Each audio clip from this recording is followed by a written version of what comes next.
All right. Good morning, everyone. Good morning. Good morning. Nice to see you all, and nice to be back for this Fairfit session. And nice to see you. Yeah, wow. I haven't seen you in many, many years. Long time. Long time, long time. Back in the City TV days. So let me introduce, well, first give a round of applause to our panel. I'm going to just quickly introduce them and give you their titles so you know who's up here on stage. Sonia Verma is the editor-in-chief of Global News. Amar Sodhi, who's right beside me, is a director at City News. Brodie Fenlon is the editor-in-chief and executive director of Daily News at CBC. And Michael Melling is the vice president of news at Bell Media. So thank you all for being in the hot seat. Normally, I would just get right to it, but I think we should, because it's been a couple of years, let's do a bit of a level set right now.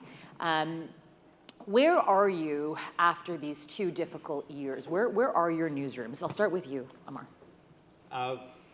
It's been challenging all the way through, and I think, different team members are at different spots. Right. Some people really enjoyed working from home. It gave them a sense of flexibility that a lot of people didn't think that we would ever have in our industry.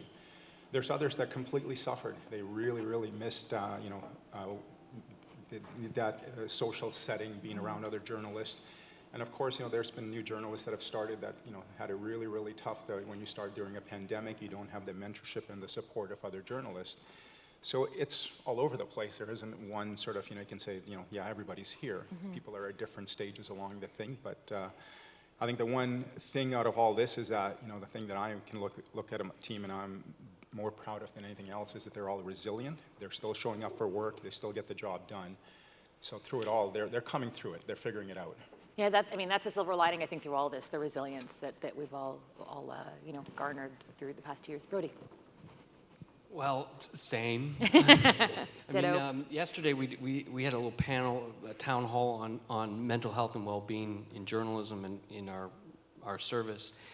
And we started that panel with a question out to everyone who was participating, saying, just list what causes stress for you in this job. And so you had everyone was chatting. It's everything from the pandemic. It's harassment and abuse. It's stress, deadlines. And then I was asked, so what do I think of that? A big list. People, by the way, some very stressed about coming back or being made to come back. And I said, yeah, I get it. I mean, I feel all that too. It has been a hard couple of years for anyone in our business. And that includes all of us. It includes managers. I was trying to explain, I've gone through my own personal losses. I've lost 4 people, 2 of them related to COVID.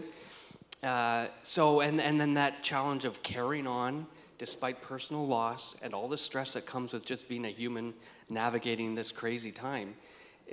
Managers feel it as much as anyone else in our newsrooms. So I sense people are really brittle, but also it's been a very rewarding time. I mean, we have covered some of the biggest stories of a generation. And I keep thinking about, we're still covering some of the biggest stories of a generation, and somehow we're doing it despite these stresses. But it has been intense, and I think this pandemic has a long shadow for everyone in the world. I mean, everyone has gone through something pretty significant. Yeah, I mean, you are news leaders, but you also have been there consistently, right? You've been in the office consistently, and some people say, well, they have these cushy jobs and that kind of thing. But I think it's really important to show your employees and people who are in your organization what it's been like for you personally. So thanks for sharing that, Brodie. And Michael, I'll turn it over to you with how are you and what's the past 2 years been like for you? Yeah, I think we've all experienced this from an individual perspective, right? And when we look at the pandemic, I think one of the biggest things to take away from this as leaders, and it's sort of in our DNA now after 2 years of this, is it's not a one-size-fits-all. And it is about the individual, and different people respond differently to different things that are going on, and you don't always know what's going on. I think as news leaders, we're often trained to respond and react quickly to things that are happening and stimuli in the environment. And one of the biggest takeaways for us and our leaders through the pandemic is to pause and respond, not react.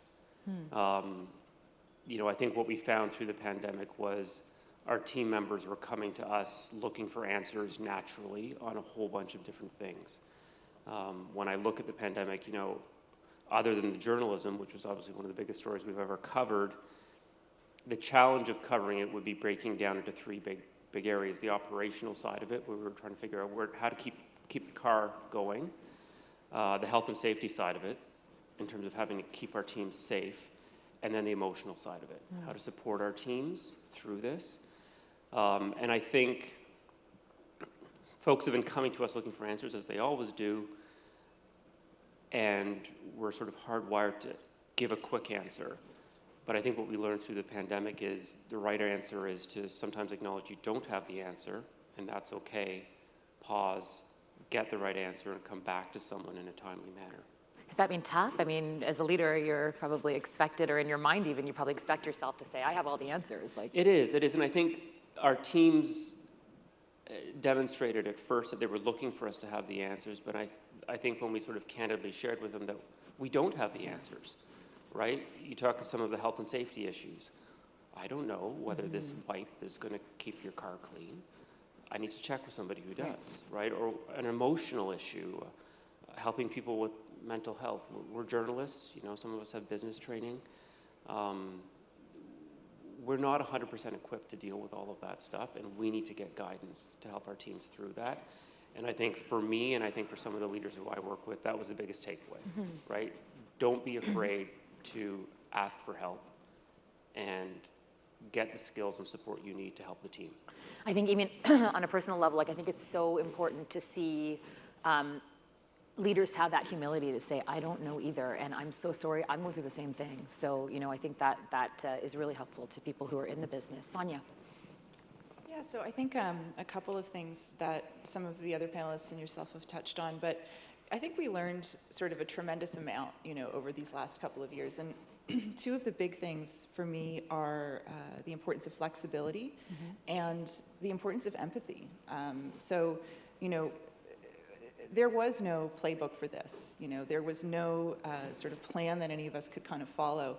But I think that what we decided, at least at Global, was to really embrace this idea of flexibility, to recognize that everyone is going through this differently, and that we need to be there to sort of support our employees and our journalists, as they needed to be supported. And, the empathy thing is a really big piece. And, the news business is a tough business.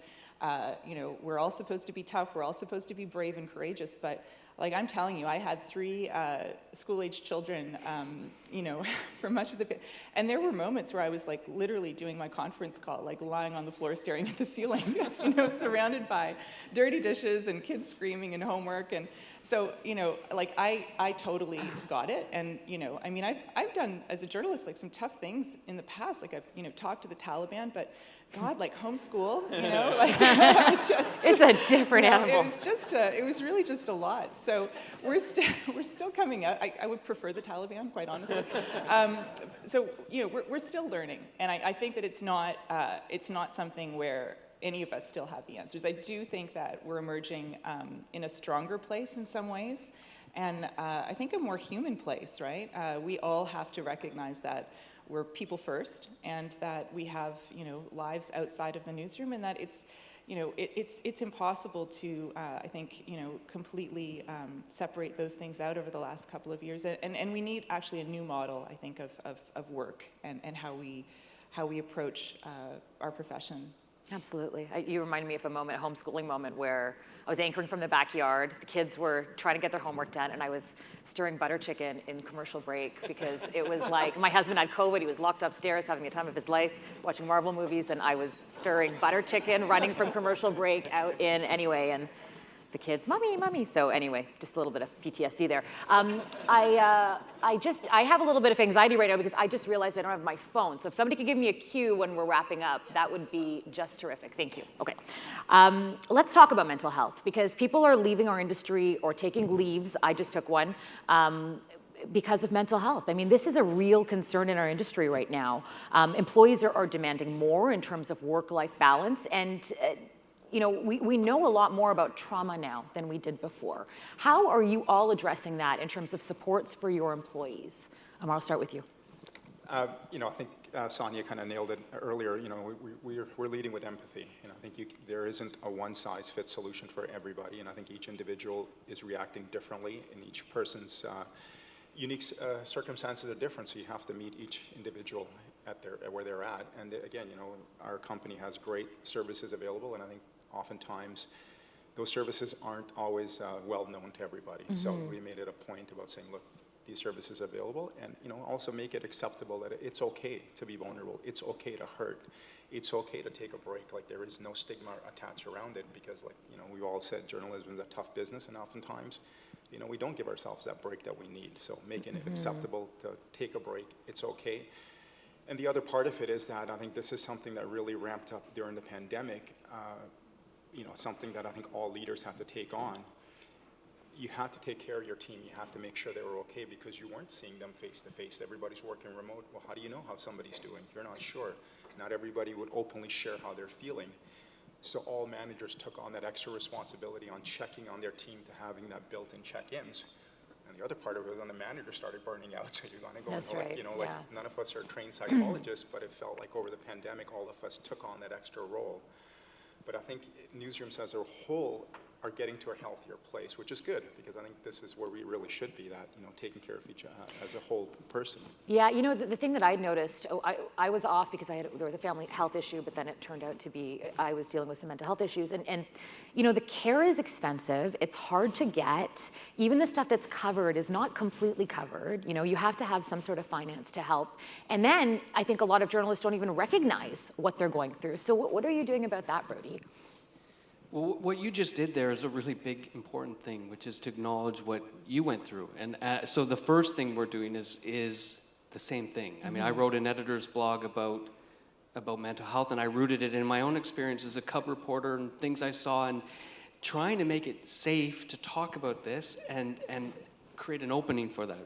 We did that yesterday with this town hall, which was the senior leadership and one of our journalists who we've just made kind of appointed for the next year as a well-being champion. So we're actually, he is going to spearhead a bunch of training. We've developed some new training on mental health, well-being in journalism specific, the stress and the signs of stress.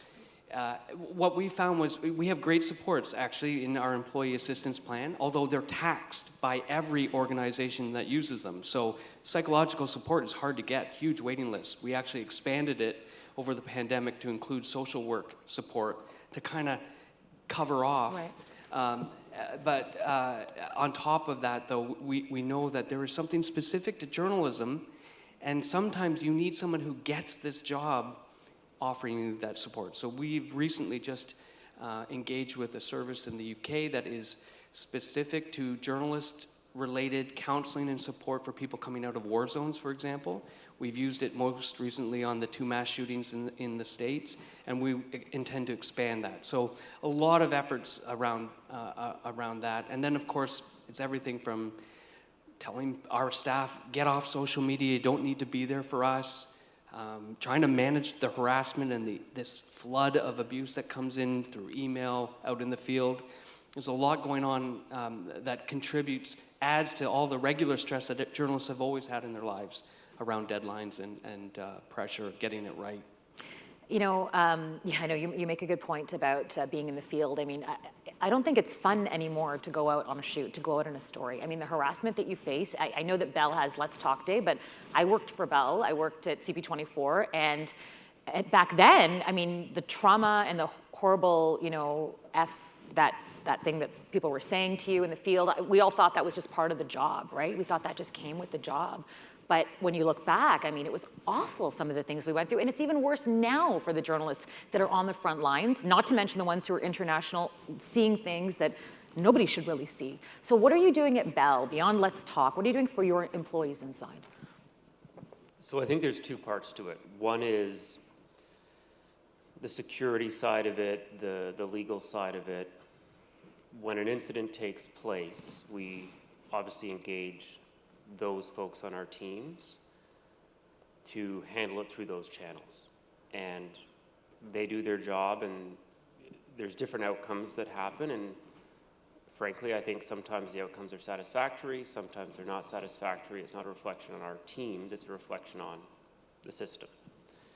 But I think the other side of it, in terms of what we're doing, goes back to the larger conversation we're having here today. And the two words that keep recurring are empathy and focusing on the individual. And I don't think we can make blanket statements about how everyone responds to these types of events, or ever make an assumption of how someone should respond to that type of an event. And I think one of the biggest takeaways for us has been the follow-up. So often we'll deal with it in the moment when something happens and check in with somebody to see if they're okay, offer the supports the day of or the day after, and do the reports with security, et cetera. For us and our leaders, we're trying to make a concerted effort to do the follow-up after, a week or so later, to check in, see how you're doing. Because someone in the moment might say, I'm okay. And then a week later, they're not okay, right? They're not sleeping, something else is happening in their life, and it's just become too much. I mean, from our knowledge of mental health, we do know that things don't always happen in the moment. It can happen later on. So I think we definitely have an acknowledgement of that. I also think, through the pandemic, with the remote work, the work from home, reporters being outside of the newsroom and not coming into the newsroom, I'm not sure if it was the same in your guys' shops, that face-to-face interaction with the managers has been missing for 2 years, right? We've been working remotely through phone calls, emails, Zoom calls. Now that we're actually able to see each other face-to-face, I think it actually facilitates those conversations much easier. Just a quick check-in to see how you're doing, looking you in the eyes, because you can tell from that face-to-face interaction.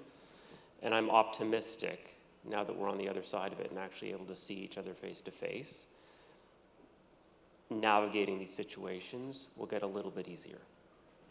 You guys all talked about it, and I know Global did this a long time ago, that there was a memo put out to all of us saying you don't have to be on social media. And I love that idea of not being on social media, but let's be honest about this. Like, we need to get stories on social media. We make connections on social media. This is how our business works now, as frontline journalists. So Sonia, you have a lot of people reporting to you who are online, and I don't know if it's realistic to ask them to be off social media. How do you help them in the situations where they're, especially our racialized journalists who are bombarded with hate?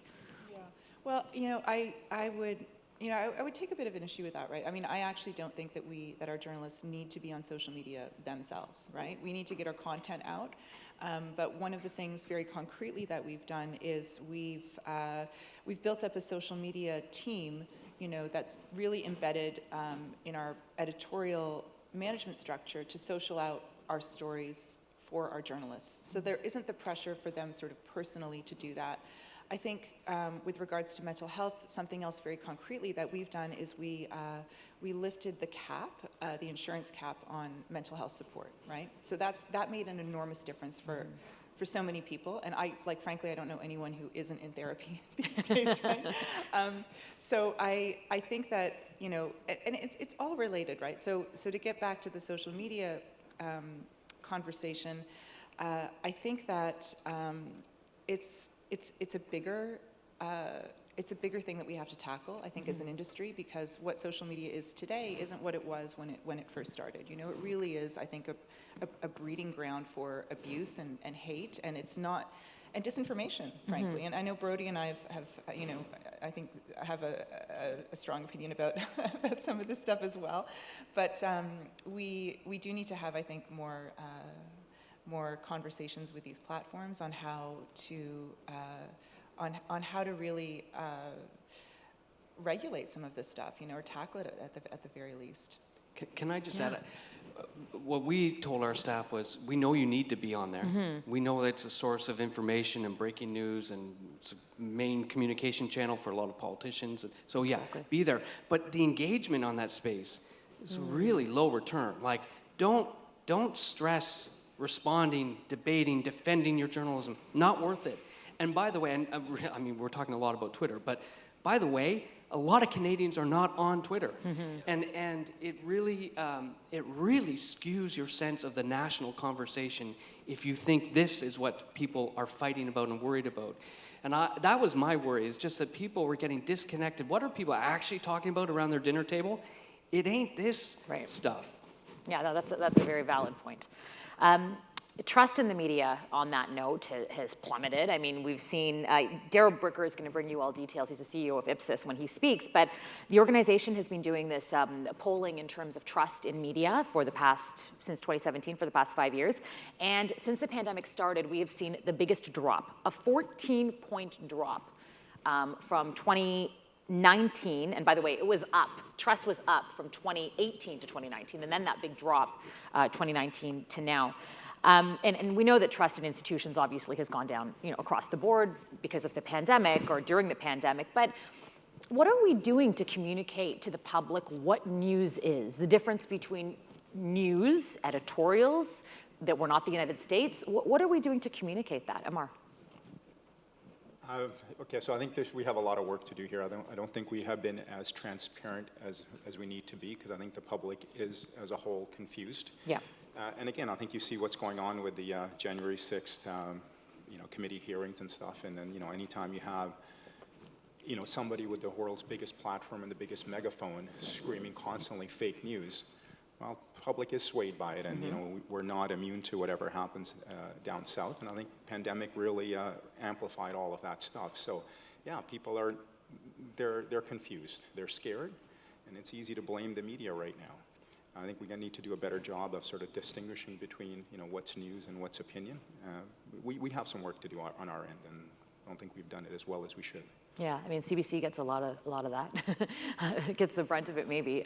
What are you doing to help build back that trust?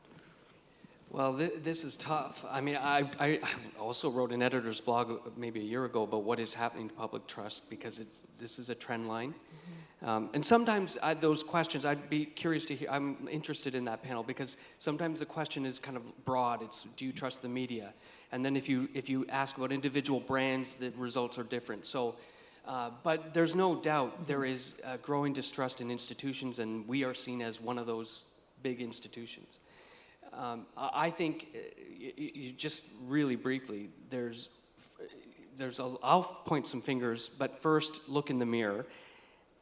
We sometimes miss perspectives, and anytime somebody looks at our journalism and says they don't get it, then that's a problem that erodes trust. And that can be everyone from someone in a remote First Nation, to a farmer, to a CEO, to a religious person. I mean, again, broad generalizations, but a lot of people who do journalism in this country are in urban centers, often progressive, maybe not very religious, generally white. I mean, so we got to work hard to either, first change the inside, but also work hard to make sure those other perspectives are included in our journalism, and find those voices and make sure people at least see some of their view and their perspective. But externally, I'm really concerned, because there is this gravitation towards polarization and tribalism. And there are lots of people in this country, organizations, people, some very smart, who are exploiting that tendency and really when you're told all the time in your publication of choice or by prominent leaders or columnists that the mainstream media are a problem, are fake, or have an agenda, and that you hear that over and over and over, of course, trust in media is going to start to decline. Michael, what's happening at CTV? I think Brodie nailed it. I'm not sure the question should be, how are we communicating? It should be, how are we demonstrating on a day-to-day basis? And I think, over the last couple of years, we've had a lot of conversations around ensuring we're reflecting the audience. I think we need to broaden that conversation about all of our audiences, and ensuring that we're reflecting a diversity of opinion as well in our coverage. Because I think that's where we have found ourselves in this situation, is people not hearing and seeing their opinions in our coverage. I also think it's very important to check ourselves in terms of the context we're adding to our stories and ensure that we are adding as much context as possible. I mean, obviously on broadcast, we have a lot of time limits to what we can do. On digital, we have a lot more flexibility.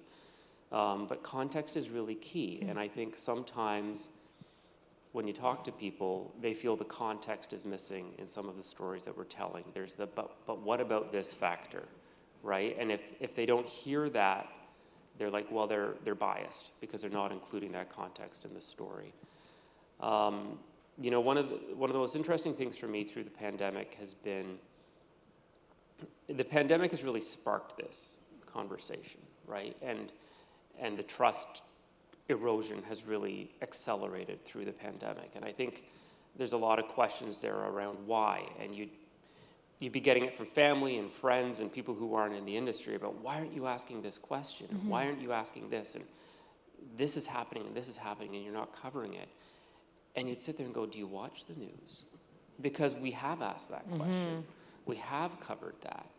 And I still don't know what the answer is to that. Part of me thinks a lot of people are getting their news from social media, and they'll see something in a feed and read the headline and keep scrolling, and then read the comments and keep scrolling. Instead of reading the article, they're reading the rather comments. Than reading the actual piece of journalism. So I do think that factors into it. The other thing that factors into it is when there's a live news conference, these were streamed constantly on all news channels throughout the pandemic. Everything matters. And I think sometimes our journalists forget that. Not all of them, a small number forget the importance of tone in a news conference. And the folks who work with me will know I go on about this all the time. If you're interviewing a politician and call one of them, you know, Mr. or Mrs. Premier, and then the other one on the opposition side by their first name, the audience isn't stupid. They get the impression that you're friends with one and you're holding the other one accountable. And it's just those tiny little things, hum, an ah, the addition of an adjective in a script, that I think can slowly chip away at trust. Do you think, Sonia, it's ever going to come back, though? I mean, I just got an email that my right wing was showing, and then that I was a left wing hack. So, I mean, will it ever, can we do anything, or is this how it's going to be? You know, I think that we can do our jobs. And I think that, you know, when we do our jobs, that's what builds trust. And it's been so challenging, but, you know, like to maybe share a couple of conversations that we've had as a news team at Global, right? I mean, around the pandemic, our coverage of the anti-vaxxers and the anti-maskers, I think, was something that evolved over time because, you know, in the beginning, we weren't actually talking to these people, you know. Why? Because some of them were violent, some of them were, you know, dangerous and abusive. But, you know, for me, it's still important to talk to these people and to get their perspective. And it doesn't mean that we're endorsing them. It means that we're actually just listening. And that's really our job as journalists, is to listen to all sides and report it objectively. So, you know, one of the things that we did was try to put security measures in place to make it so that our journalists felt safer, as safe as possible to sort of talk to these people. It's so important for us to talk to people that we don't want to necessarily, or that we find challenging to talk to, because that's how we build our credibility and our trust. And these stories and these moments that we're living through right now are actually such an opportunity for us, I think, to rebuild that trust. But we have to be brave, and we have to be courageous, and we have to have those difficult conversations about what is missing from our coverage and who we're not speaking to, and who, you know, frankly, like who we don't have asking questions. You know, having diverse newsrooms is so important for those reasons also, to make sure that we're having access and conversations with people that normally, you know, historically, we haven't necessarily. So I do see that evolving, and I do actually feel quite hopeful about that. I think it's difficult, but that we're on a bit of a journey there. You're like, I'm smiling so much because you're speaking my language. I did a TED Talk on this exact thing. It's called The Power of Intellectual Humility. Check it out. I think that it's really important, and it's hard. Those are hard conversations to have, but it's so important. And I think that will lead really well into my next question, which is, you know, we saw in the States after the election of Donald Trump, people in the ultra-right felt validation, they felt a permission to say some things that were hateful. It caused the divide to be even deeper in the United States, and it drew battle lines in the media as well. I mean, the media was part of the problem. It almost perpetuated it. People were only listening to the news sources that they wanted to listen to, and the phenomenon also led to the birth of really ultra-right-wing news outlets. So I'm curious, when we're talking about all this, in the next federal election, depending on who's elected, are you worried that we could see that here, that we could see that type of polarization, Amar? Yes, very Okay. much so, and I think it's there. You know, like, we're not immune to whatever happens in the States. I think, you know, they're like, I think Brodie or Michael said it before, like, there's some really talented people that work behind the scenes that realize what's there. Right. And they will use whatever means they need to kind of get into power. Yeah, it's there, and I think it makes the job of journalists that much tougher. You know, like, I think Sonia talked about context, and I think all that is really, really important. Like, if your journalists aren't providing context, you know, then you risk giving up your platform that's unchecked to misinformation. So yeah, we got to protect our platform at all costs, and I think, yeah, it's very much, the risk is great. Brodie, how do we make sure we're not part of the problem here? By resisting that pull to take a side. I think we're in a better place, but it's a fragile place, but it's because the mass media in this country still walk a line of trying to be fair, balanced, accurate, and impartial. And it's interesting, CNN is actually trying to pivot back. We heard that under the new leadership, maybe too late. And what we see in Canada is that there is money to be made by taking that hardline stand on whatever side of politics you are. I just think for a news organization, that's the wrong way to go, and it's more important now than ever that all of us on this stage are trying to walk a center line and allow people to decide. Just give them the facts, the context, the views and there are all kinds of views in this country. Let's elevate them, and then you make the decision. But let's not be a part of taking that stand or side. But then how do we, and Michael, I'll ask you this too, but maybe Brodie, if you could answer it first, how do we cover then this? How do we cover these ultra-right parties? How do we cover, you know, things that are happening before the election, and even like like you said, you know, the truckers protest, this type of thing? How do we cover it? What if there's hateful views? Well, there are lines. So we're never going to elevate hatred or hate speech or allow, you know, mistruth or misinformation. We'll never do that. But getting under the people who are connected to that or are being drawn to that, finding out what is motivating them, what do they believe, where are they going, that's our job, and giving them some voice. But it's a tricky thing because you can't help publish and expand upon some of these views that are intolerant, and so I mean that's the struggle. But to Sonia's point, you must try, you must, and some of the richest stuff we did, even through the protests and the convoy, for me was hearing from a trucker in his cab. Why is he there? Why did he just leave his home and spend a month or two parked in this place, and what was bringing him to this movement? We got to understand that and share that with the audience. So that's the balancing act. And what about politics, Michael? What about covering these parties, these fringe parties that may be fringe now, but could, you know, be players at some point? Who knows? I think it comes under the same sort of category. Okay. Right? In terms of fact checking, we have to fact check statements that are being made. And if there's anything regarding hate, that also falls into a category of stuff that we won't be airing. And for me, that's just a baseline. I do think, though, if you look at the truckers' protest, one of the accusations that was made about the media coverage is that we allowed the hate and the hate speech and the hate symbols that were being used at the truckers' protest to overshadow the overall message. That was part of the criticism leveled at us, right? That we focused on a minority who were using hate speech and didn't tell the overall story of why the truckers were there. And I think that is a takeaway to keep in mind as we cover anything, whether it be another protest like that or politics. If we see that, obviously we need to register that's going on, but also challenge ourselves to push beyond that and say, is there another message that is of a political nature that is not related to hate, or is that a minority view, just to make sure we're not missing the whole story. Sonia.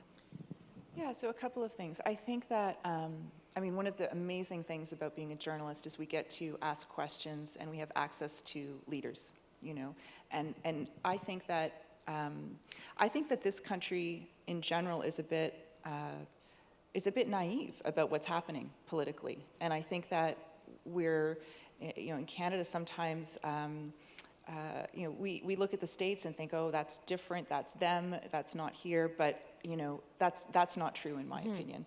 So for us to have access to these leaders, right, we need to ask tough questions, and we need to make sure that leaders of all of the parties are accountable for what's being said and the messages that are being passed. And I don't see us asking enough of those questions. And I think that actually part of it with the pandemic, right, I mean, it's terrible because we were removed, I think, from a lot, as journalists, from a lot of those press conferences in person, right, for health reasons. But, you know, the dynamic really shifted and our coverage really suffered because we're suddenly not able to sort of have those spontaneous, you know, conversations and questions that we're able to sort of give, you know, ask our leaders. So that accountability is really, really key for me. And the other point that I wanted to make is when I talk about leaders, it's not just sort of the official leader of the party. You know, there are behind the scenes movements and leaders that are fueling some of these things. And so we need to work to identify who those people are, where the money comes from, you know, and equally interrogate those leaders, right? So it's using this really, I think, incredibly privileged position of being a journalist where we can ask questions, and we just need to use that power, right? We're doing this on behalf of our audiences who don't have that same access to politicians. So Yeah, like, let's do that, you know? I guess I just wonder if we're putting people who are in different parties like at the same level as other leaders, doesn't that validate them more, or does it matter?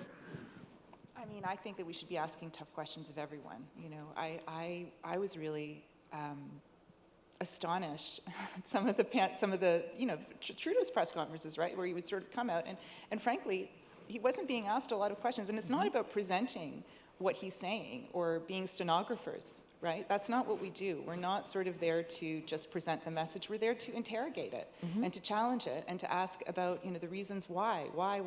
And we need to be asking, I think, more of those questions, equally of everyone, you know.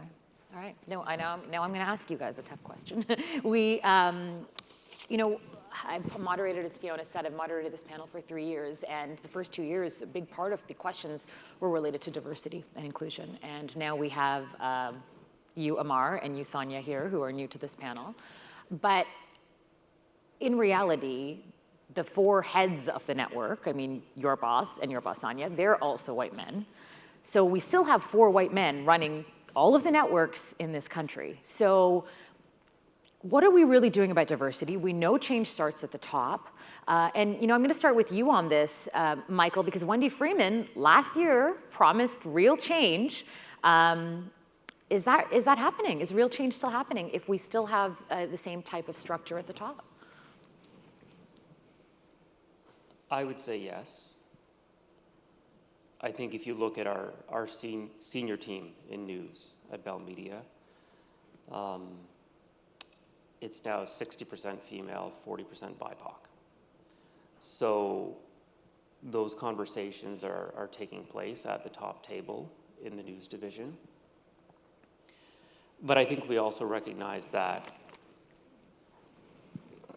there still might be voices that aren't even represented at the table. So if there's somebody who isn't at the table, I think it's now in our DNA to try to recognize that as we have a conversation and realize that we need to look outside the room and seek some advice and guidance if we're missing a perspective. I think there's been a lot of talk over the last couple of years, but I do think within our organization, we have definitely moved into action. And this, I mean, Wendy was here up until the end of last year, and I give her a lot of credit for that as well. Definitely moving into an action mode as well. It comes in our day-to-day conversations. It comes in our hiring practices. It's always top of mind for us, and I can assure you of that. Okay. Brodie, you know, CBC has a lot of people on camera that look like they're from diverse backgrounds, but what's happening behind the scenes? What about producers? What about middle management? First, in terms of who's running the organization, Right. I just want to make a note that I report to Susan Margetti, amazing woman who reports to Barb Williams, Vice President of English Services, who reports to Catherine Tate, the first female CEO of the organization. So that's a good But thing. you're the head of news, right? Yeah. I'm the head of news, Yeah. but I am one of a senior leadership team that is racially and ethnically diverse. But there's absolutely more work to do. It's been our sole focus. It is expressed in a multitude of ways. It's everything from hiring and promotion targets, which we've exceeded for the last 2 years of more than 55%. It's expressed in a review of our journalistic standards and practices through a lens of inclusion. It is making clear to everybody that it doesn't matter what you look like, you're part of the work, and that means me as well as everyone else that I work with. And we are making strides, and I think, you know, we participated in a CAJ newsroom diversity survey. Not all organizations did, but we did. Put our data out front. We will participate again, and it showed that the CBC, while it has a long way to go, it is well on the way, and certainly well on the way compared to other news organizations in this country in terms of diversity, equity, and inclusion. So it's a hard thing because you never want to sit up here and say, yeah, like, look at us. But I am really proud of the work we've done, and I also acknowledge that it's never going to end. We have a long, long way to go, but it is the sole focus of our work. Okay. Sonia, you joined as one of the only, I think, BIPOC leaders, female BIPOC leaders in the organization. What's that been like for you? And do you find that Global News is making any changes? Yeah, I mean, I think that we are making changes, but I think that instead of sort of saying that we've accomplished X or we've accomplished Y, it's more interesting to me to look at what we still need to do. There's really still quite a lot of work to do, and you know, I remember I was on another panel, and you know, the long-winded lead up to this question of, you know, are we doing enough for diversity in the newsroom? And I had a one-word answer, which is no. You know, like, we're just not. I think that we're behind in this country at having some of those conversations. I'll tell you, before I joined Global News, I worked at Al Jazeera English in Doha. And so that newsroom was incredible because you had people from all over the world actually, you know, doing stories about the countries where, you know, where they were from. And it was an amazing place to work. But to step from that, you know, into Canada, it was like quite jarring, right? Because, you know, and I apologize, but, you know, for anyone named Ron, but I felt like everyone that I was on these conference calls with was named Ron, you know? So it was quite, yeah, it was quite sort of astonishing to me, but the change is happening. It is slow, you know, but, you know, I mean, I even just look at you, you know, and your career and your recent promotion, which is something that is a wonderful thing to see, but we struggle with it every day. Mm-hmm. You know, we have these conversations every single day, as you know, at Global News, and they're painful, they're important, but I do take comfort in the fact that we are having them, you know, and I think that you know, my boss, like Ward Smith, has been, I think, a wonderful leader in opening sort of the space for those conversations, and frankly, stepping back. You know, that's also an important thing to recognize, to do, right? I mean, he understands, you know, who he is and in some ways what he represents, and so has been really actually wonderful in giving others space. And that's a really, I think, hard thing to do sometimes, but it's essential if we're going to have real change. Yeah, I mean, if you know Ward Smith, you know, it weighs very heavily on him, but I still can say working at Global, I think we still have a long way to go. Absolutely. Amar, let's talk about City. City was a leader when it came to, you know, diversity and inclusion from way back when. What's happening there behind the scenes, though? How are things changing? So you're right, City was a leader in diversity, but having said that, you know, we got a long way to go. Like even though, we had Jojo Chinto and all these folks that were public facing, Right. but behind the scenes and even in our journalism, there was a lot that was left wanting. And I think a lot of that came to a head during the, the aftermath of George Floyd. And again, you know, our newsroom, like everybody else, you know, had a moment of reckoning. So for us, just to sort of, you know, open the curtains a little bit, our BIPOC employees met, you know, and they sort of, you know, opened up, and as leaders, we listened. And we've taken sort of our marching orders from them, and everything that they put in front of the table, we've been working for the last 2 years to try to implement. So yeah, you know, you're right, our leadership team is what it is, but, you know, we've had a reorg in the last couple of years, so 30% of our senior leadership team is diverse, you know, 40% is female. But more importantly than that, you know, our BIPOC employees challenged us to fix our content and our culture. And that's what we've been working on the last 2 years. You know, we've hired an inclusive news manager who's really led the changes that we're implementing now about having a language guide for journalists, a diverse contact list, and also holding our regular content audit so that we have sort of a measure to look at at our content. Say, does our content measure up? Are we reflecting the communities that we serve? So that's where we're at. Again, a lot of work to do still. We're not where we need to be, but we're making progress. At the risk of sounding like that I'm singling out a couple of groups, I'm just curious from a show of hands, because I think that most marginalized groups we see are Black and Indigenous journalists. Like, we don't, you know, do any of you have a Black or Indigenous journalist in the higher ranks in leadership? Yeah, you do. Okay. Okay, great. Well, that's something we have to work on because I think that's really important, especially that perspective. I have a bunch more questions, but I feel like I should probably open it up to the audience. If any of you have any pressing questions, they may be some of the ones I do. Yeah, please. Oh, you don't have a question? We have a few more minutes. Oh, good. Okay, before I can. I'll introduce the Q&A. Oh, that's how it's going to work. Sorry about that. Oh, perfect. Okay, good. Sorry, I should have asked that before. Okay, good thing I'm not anchoring a show right now. All right, let me ask you this. I want to talk to you about investment in local news. What are we seeing when it comes to investment? I know there's fear of layoffs. There's fear of where the economy is going to go. Sonia, I'm going to start with you on this one.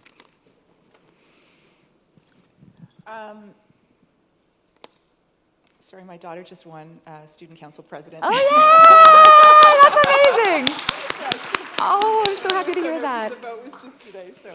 Oh, congratulations. Yeah. That's amazing. We were buying votes with Timbits yesterday morning. It worked. It all worked, yeah. Amazing. Local news. So local news really drives us at Global, as you know, right? I mean, we're a collection of local stations. Our stories, you know, come up through local news, and we have. I think that we have reinvested in our newsrooms. You know, when I joined about a year and a half ago,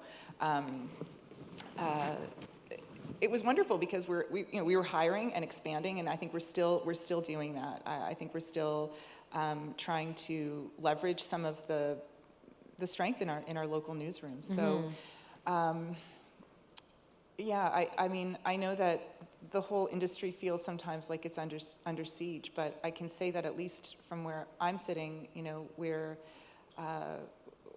trying to invest in original enterprise journalism, in the investigative unit, in those local news teams. We created an entire new management structure for online local, right, where that actually collaborates very closely with broadcast. So. I recognize, I think, some of the fears that people have around sort of the siege that sometimes people feel like we're under. But, you know, for me, I still feel like we're expanding and we're investing. So, okay. Yeah. Michael, you also spoke, we had a little pre-call before, and you were talking about the importance of Bill C-18 funding. Would you tell us why that's so important and how it relates to our industry? Yeah, in the pre-call, I think as journalists, we focus on doing the news. I just think no matter what industry you're in, I think you should spend a little bit of time understanding some of the changes taking place in your industry. If you look at, I mean, all of us on this stage have gone through transformations in our news divisions over the last 5 years, 10 years. And really, I think I can speak for all of us, it's been a digital transformation, right? Changing the skill sets of the team, changing the tools and technologies of the team. And I think a lot of our team members saw those industry changes coming and were prepared for them and showed a lot of resilience through those changes. I think it's important for all of us to understand, though, how the overall industry works and the revenue models. And Bill C-18 is something that's quite important. It's about the Online News Act. What it will potentially do if passed is make a lot of online news players, such as Google, Facebook, potentially contribute to our news ecosystem in this country. And I would just encourage everyone to take 15 minutes to read up on it. As we try to evolve our industry and evolve what we do, I think the message is it's just important to understand some of the major movements taking place in your own industry and what it might mean to you in your career going forward. What does it look like, though, for employees who are at CTV wondering, are there going to be layoffs? What's going to happen? Well, I think with us, we've made a massive shift into digital. We've done some fairly significant projects over the last 3 years to really double down on digital, and it's worked for us. These exercises were not easy. There was a lot of disruption, but we doubled down on training and skills development. That was key for us. For example, I led, and Sophia's here from CTV Toronto at the time, we led a massive digital transformation at CTV Toronto. And the biggest part of that for us was training and skills development for the team. We gave every employee 3 full weeks of training on digital skills. And I think the message we tried to relay was we have your back and we want you with us on this journey and we want to upskill you for the future. And that remains our commitment to this day. And there was pushback, I remember, because I've heard yeah. it from your reporters, but yeah. is it now, Yeah. it's now working, it's now Yeah, on I a mean, good road? just to give you some context, I mean, 3 years ago we were last in digital at CTV Toronto, but #1 in television. Within a year we were #1 in digital. So it worked. And I think demonstrating to the team that it works gives them the confidence to keep doing it going forward. Okay, fair enough. Brodie, your business model obviously very different, so what's happening there?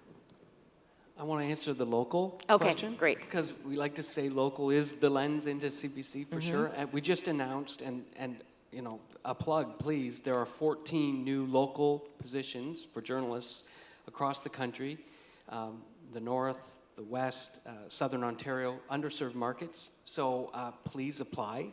I mean, one thing we should talk about is the challenge of getting people to go to local markets. This is the oddest thing is that you sometimes are having to tell people, listen, begin your career over here because this is how it works. So, but that's one great initiative. The other initiative, which is kind of related to the diversity and inclusion challenge, is certainly with Indigenous people, there are not a lot coming through journalism schools. So we have decided to address that. We're about to launch next week I think it's a really innovative program called Pathways to Indigenous Journalism Development. It'll be open 6 positions, 9-month internship. You are allowed to participate if you're First Nation, Métis, or Inuit. Doesn't matter if you have journalism experience. We're going to partner you with mentors and wraparound support and a boot camp that really gives you basic skills. So we're trying to be proactive and bring people into the organization because some of the usual channels to come into a news organization aren't working or people don't start there. So that's just 2 examples of things that we're working on. Just one thing, and this isn't just a tip because I have all you here. You know, one other thing that would be really good is some sort of training program for new immigrant journalists from other countries, like from Afghanistan. We have some of the most brilliant minds here right now. Ukraine as well. Ukraine, yeah, of course, yeah. So I think that would be something that maybe you guys should consider in terms of a we're, program. Yeah. So JHR, which is Journalists for Human Rights, so they've actually, in partnership, I think I can talk about this, I think it's been publicly announced, but Or you'll get in trouble. With Facebook or Meta, have created positions for some of those Afghan journalists to come to, so we will have one of those Afghan journalists come to work for our investigative Amazing, because team. that's such an important, immigration's such a big thing, and it's such an important perspective. Yeah, I wanted to hire all of them. Yeah. But they, yeah. That would be great. Amar, let's talk about local news and investment in City TV. I mean, City is local, so what's happening there? What are you seeing?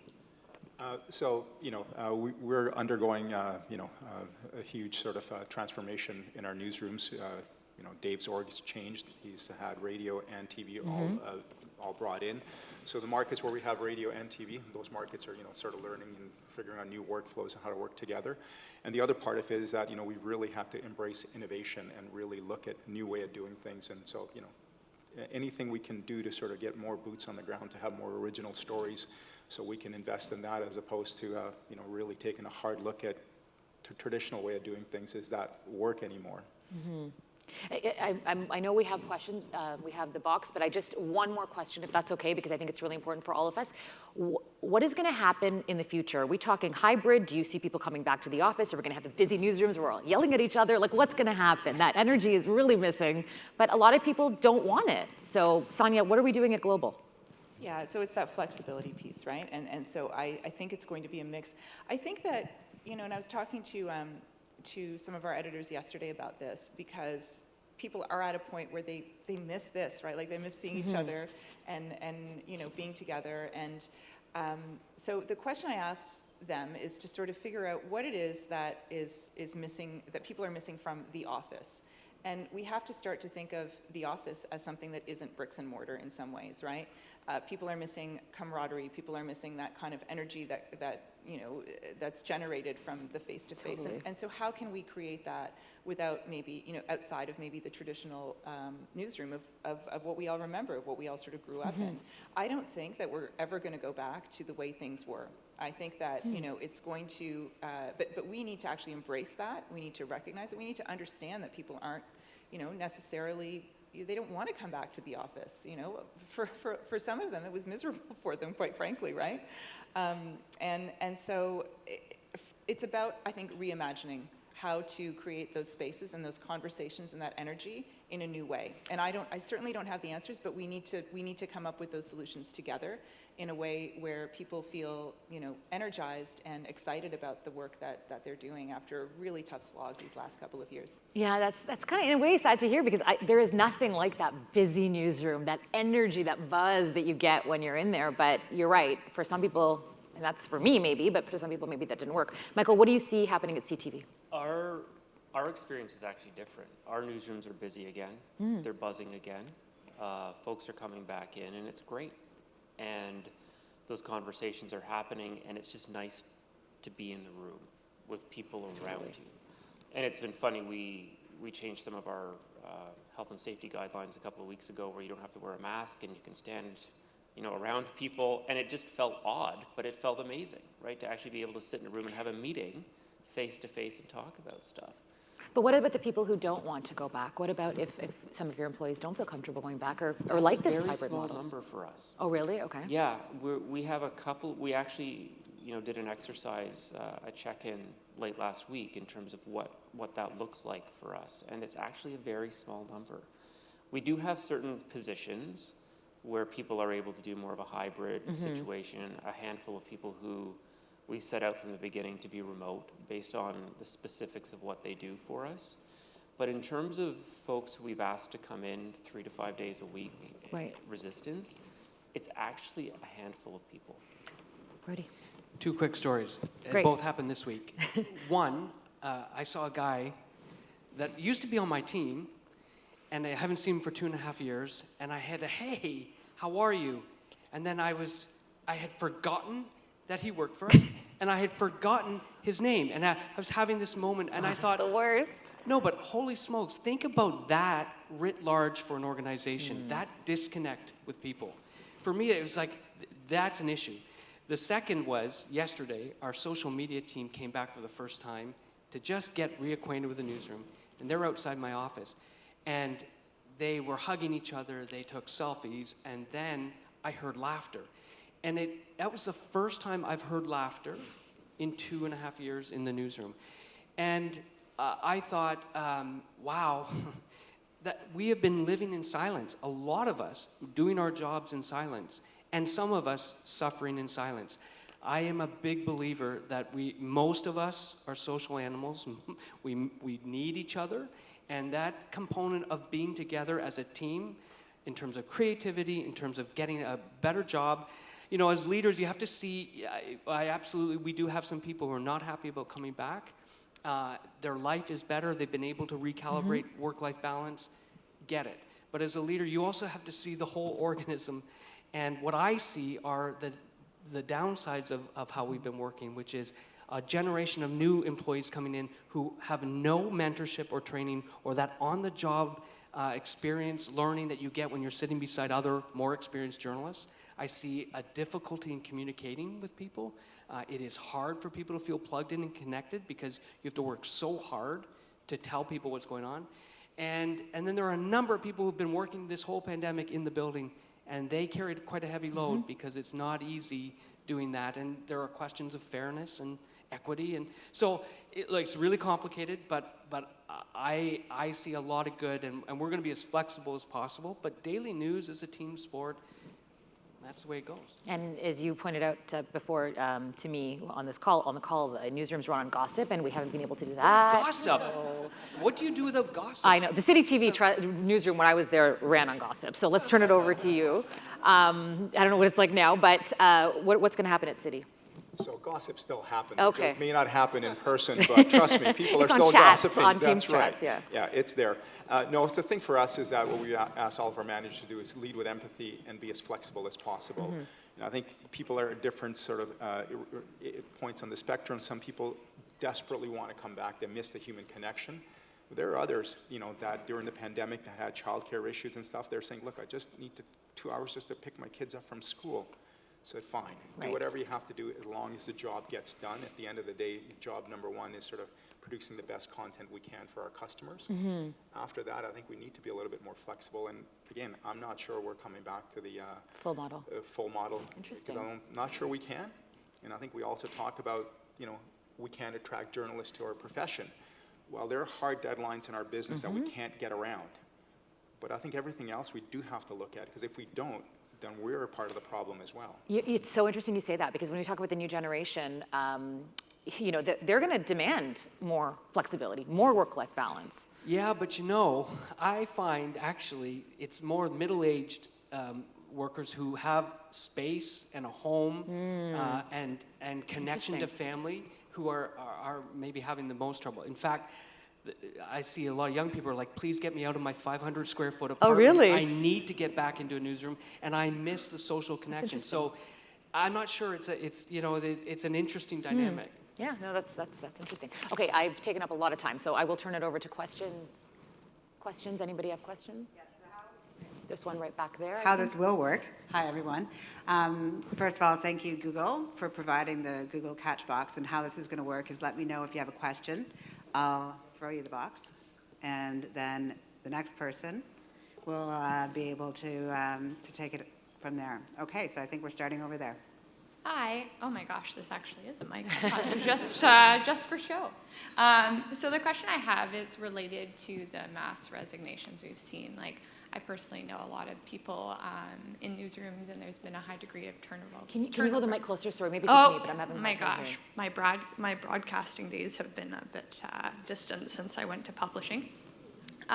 So my question is, I've seen a high degree of turnover amongst some of your organizations, which has been, exacerbated in a large part due to what we're seeing during the pandemic with mental health. Now with inflation, what are you guys doing at your organizations to retain journalists?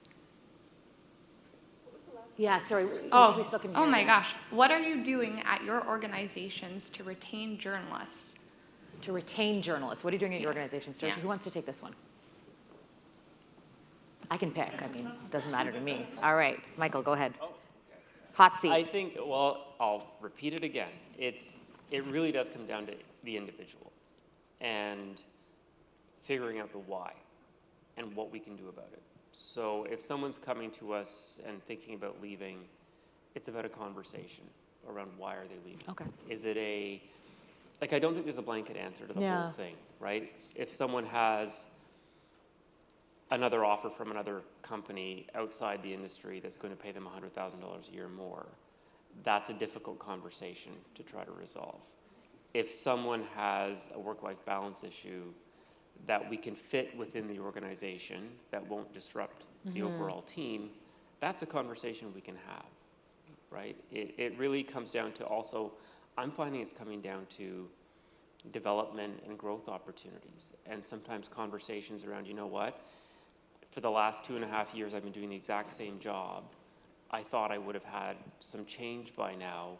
Can we talk about what else I could possibly do, or help me get some skills or exposure to something else? So it really does come down to the individual, and I think we're trying to have those conversations and be thoughtful about it.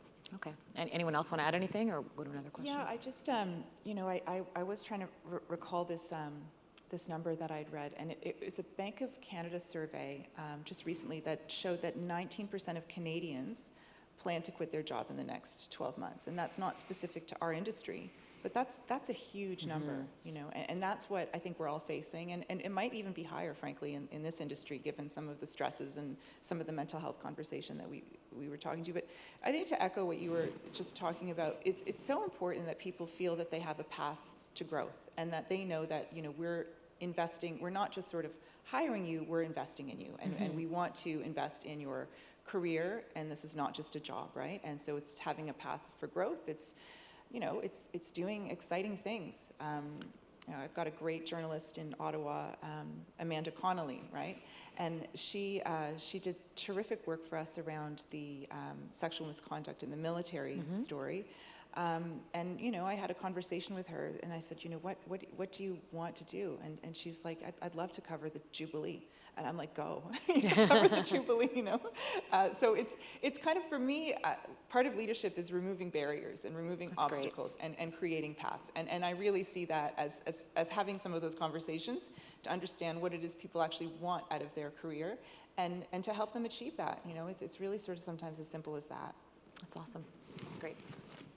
Do we have any questions on this side? Because we only have a few minutes left. I think there's one at the back and there's one right over here. All right. Hi, I'm Gina. Oh, sorry, not sure who's going first. Okay. And I'm a professor of broadcast journalism at Fanshawe College. And you're talking a lot about connecting, and I'd love to find ways to connect our students who are from Ukraine, South Korea, Kazakhstan, India right now to get into the newsrooms. We're working with these students in our TV news and broadcast journalism. What are the opportunities in terms of maybe scholarships or paid placements, or how can we be helping and connecting into that? Brodie? Well, we have a really robust connection with journalism schools, and we have a number of opportunities. We have a 6-month internship that's included as part of your journalism program. Then we run our own programs, the Donaldson Scholarship, which is open to journalism students. It's a really solid paid internship. We're looking to do, I've mentioned the Indigenous Pathways program, so maybe we can get in touch. And I'm a London boy originally, so it's nice to see you. Amar, are there any programs at City? Yeah, so we also have internships and stuff. So what I would say is that please get in touch, and there are many pathways open to get young journalists the experience that they need. I'll open up to the two of you as well. Oh, just call me before you call any of them. I'd say the same. I would say, though, through the pandemic, I think a lot of those sort of general internship programs, we probably weren't doing as many of them as we were just because we were stretched trying to get through it. And, you know, reflecting on the last 2 years, I do think that was one of the unfortunate byproducts. May I add one thing? I taught a year of journalism, and my students all wanted to work in Toronto. And so back to that point I made earlier, whatever you can do to encourage students to go move and try something, jump into a smaller newsroom, that's how you do it. And I clearly, we need to remind people and young journalists that that's the way to go. That's great. That's such a great point. Hello. In a digital age, when the younger demographic consumes news through digital platforms and social media, how do you continue to deliver quality journalism while captivating audiences who are bombarded on the daily with like super short videos and fake news and clickbait headlines? And what advice would you give to students who are trying to create a digital presence for themselves, but are struggling with the balance between those two? Amazing question. Really good question. All right, who wants to take that one first? Should we start with, maybe we can start with Brodie? You want to start it? Sorry, I know. That's a great question. And I mean, I'm struggling because I have 2 teenagers and I watch how they get their news. And so, I mean, we obviously as a news organization, we have presence in social media. CBC has a Discover channel in Snap. We're changing with formats, but we also never want to lose our core principles around being fair and balanced and accurate and not sensationalizing and not publishing false news. So it's tricky because you're right, that's the marketplace, which is crazy, outrageous, digestible, very short, audiovisual in a feed, and you never know what you're going to get. I hope that we can get to a point where there is media literacy and some of the schooling that happens in high school. I would really like to see more effort on teaching students what is valuable information versus what is questionable information, and reinforcing where you can go for trustworthy news and information. But it's really tricky. I don't have a great answer. How do you get those younger eyeballs, Michael Mellon? I think for us as a commercial broadcaster, it's a bit of a different strategy than for a public broadcaster. Social media for us is I would almost say it's more of a marketing tool and a brand relationship tool. And I think when we look at our use of social media, the goal of it is to eventually drive audiences back to our television and digital properties. So the approach we take with social media is to keep our brands top of mind with all consumers, but often that younger consumer. So try to make it approachable, easy to digest, so that when they think of news, they think of CTV, CB24, or BNN Bloomberg. Okay. Yeah, so I'll just tell a little story. My daughter just won student council election. asked me the other day, she said— You're beaming. Yeah, I'm just so proud. She said, where's Rachel Gilmore? And I was like, how do you know who Rachel Gilmore is? Rachel Gilmore is one of our Ottawa reporters.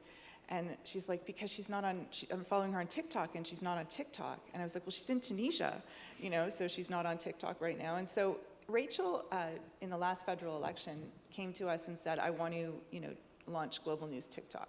And I said, terrific, go for that, like, do it, And she used the election to really sort of experiment and develop some of these like TikTok videos. And in the space, I swear, of like 4 months, we're getting like 1 million views, on this thing. And what's happening is that, those videos then link back to our site and deeper content and things like this. But the fact that my 14-year-old knows who Rachel Gilmore is, that's a win. And is consumed, like, I think that's terrific, So I think it's part of it is about us.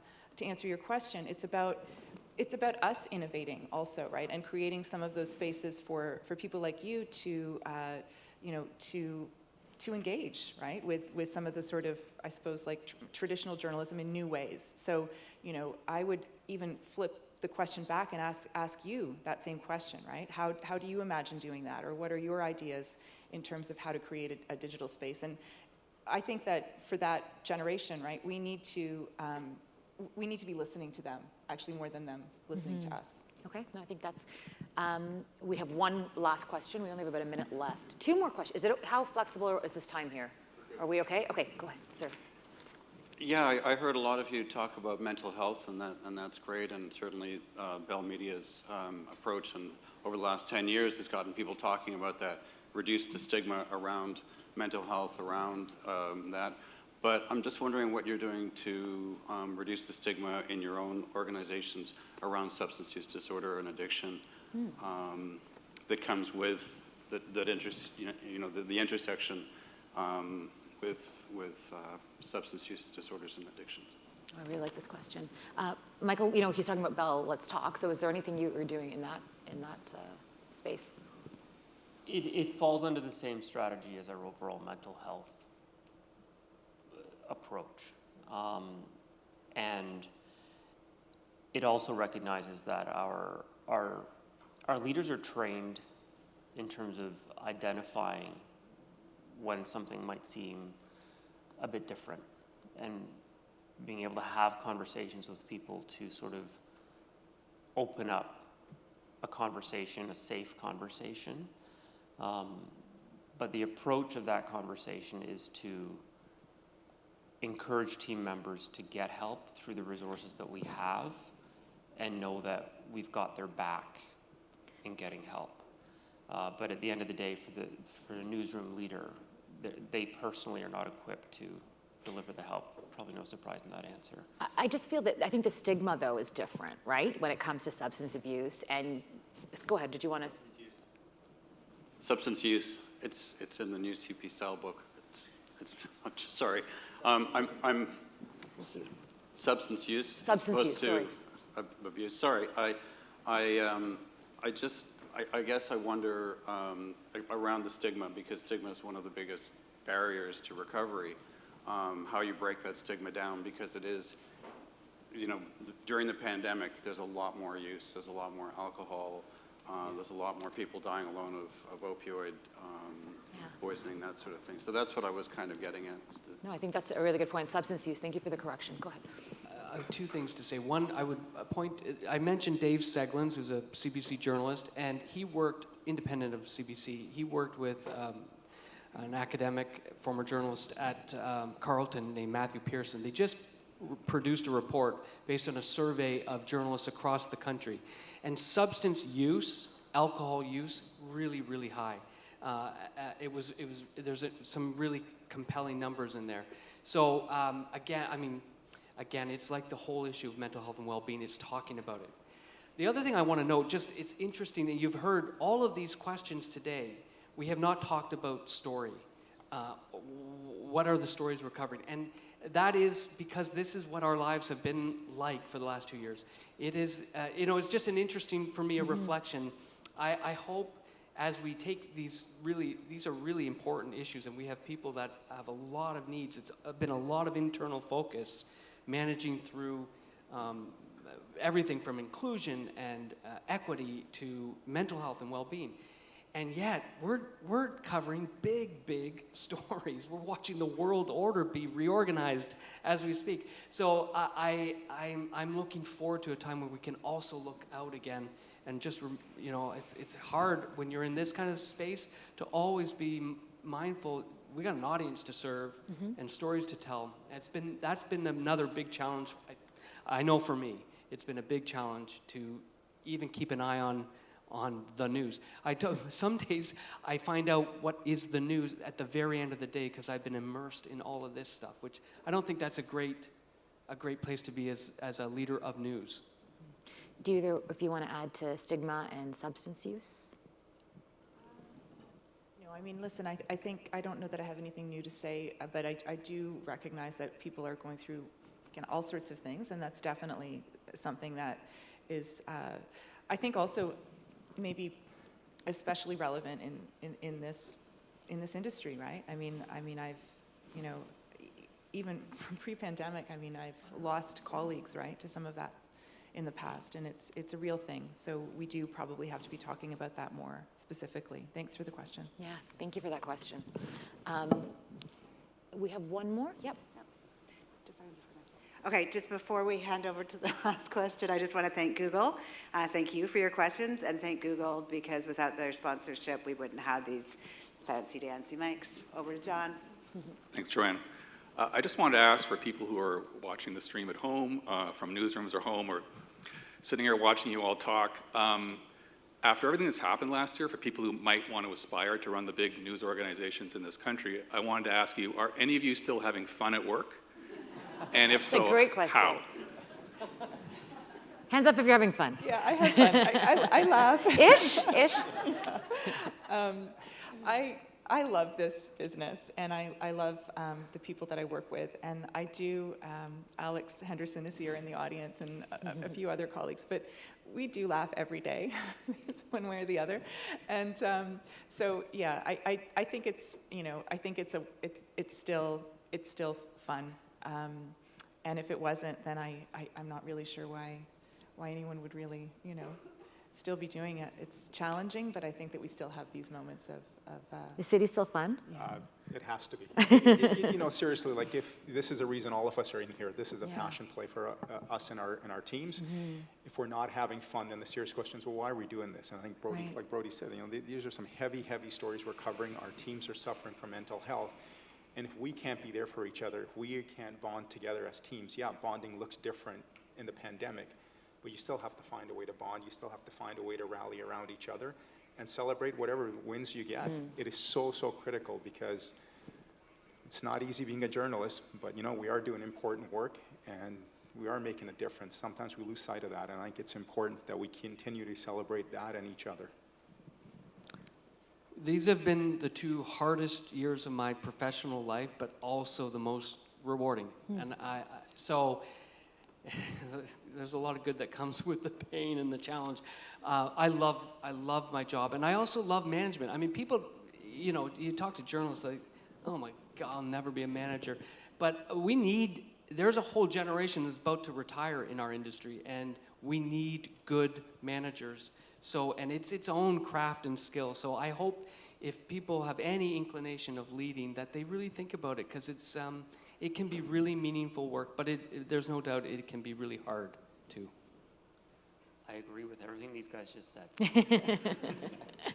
All right. I think we're gonna wrap up, but I just wanted to give each of you, we have about 2 minutes left, 30 seconds on, we end newscasts with kickers, so let's try to end with something light and actually forward-looking.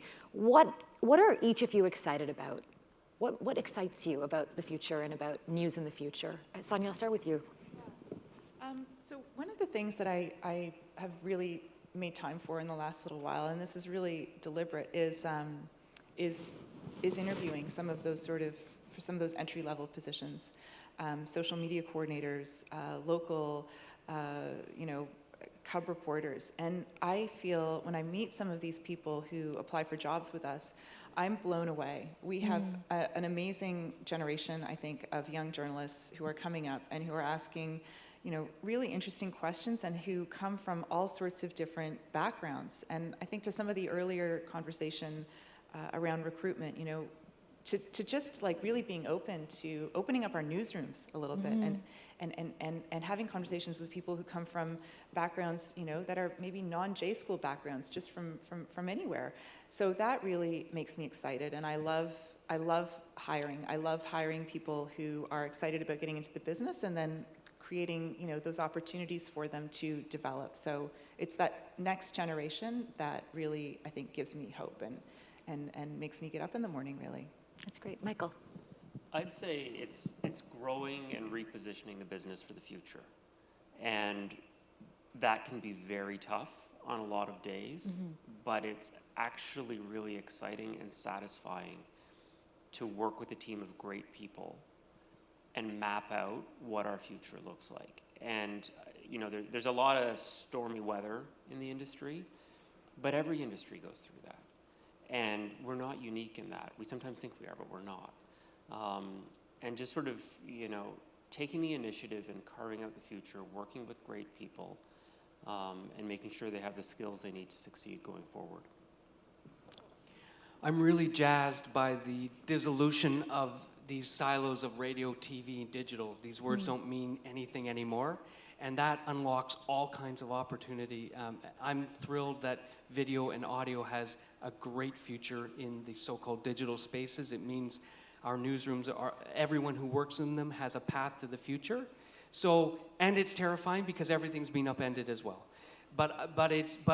I'm excited about that because I know that there is a future for what we do, and we're going to reach new audiences wherever they connect with us. That's great. Amar. So I'm also like to pick up on Sonia's point about there are new journalists that are entering our industry that are just incredible. They have an incredible way, outlook and a new way of doing things. And for us, it's also embracing innovation because, let's not be sort of married to the tradition and like really take a hard look at how we do things in the future.